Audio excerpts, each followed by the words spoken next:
নিরামিষ কি করব বুঝতে না পেরে ফ্রিজটা খুলে দেখি কিছুটা পনির আর ক্যাপসিকাম আছে, তাই এই দুটো দিয়েই দেখি কি করা যায় আজকে। তার জন্য প্রথমে একটা মিক্সচারে কিছু পরিমাণ চালমগজ, কাজু, পোস্ত, আদা, কাঁচা লঙ্কা দিয়ে একটা পেস্ট করে নিয়েছি। তারপর ওই পনিরটাকে পিস পিস করে কেটে নিয়েছি। দেখেছেন কেমন করে কাটলাম।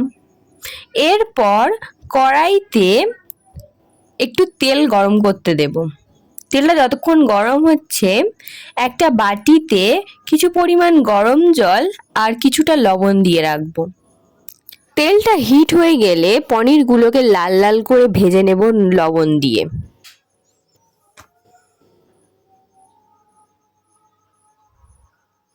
পনিরগুলো প্রায় ভাজা হয়ে গেলে ওই গরম জলে যে লবণ দিয়ে রেখেছিলাম সেই জলে 10 মিনিটের জন্য রেস্টে রেখে দেব। এই জলে পনিরগুলো দিলে কিন্তু বেশ নরম তুলতুলে হবে। এরপর ক্যাপসিকামগুলো লবণ দিয়ে লাল লাল করে ভেজে নিয়ে তুলে নেব। এরপর ওই কড়াইতে আর একটু কিছু পরিমাণ তেল দিয়ে তার ভিতরে লবঙ্গ, এলাচ, দারচিনি, শুকনো লঙ্কা, দুটো তেজপাতা আর কিছু পরিমাণ কুচিয়ে রাখা টমেটো দিয়ে একটু নেড়ে নেব।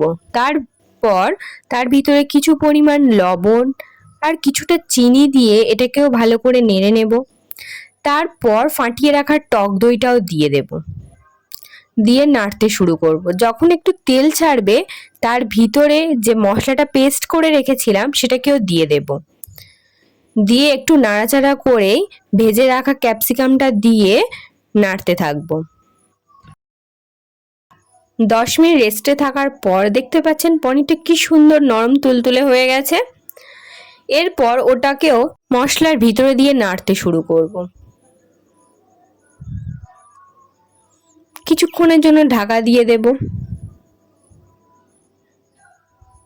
কি সুন্দর তেল উঠছে দেখতে পাচ্ছেন।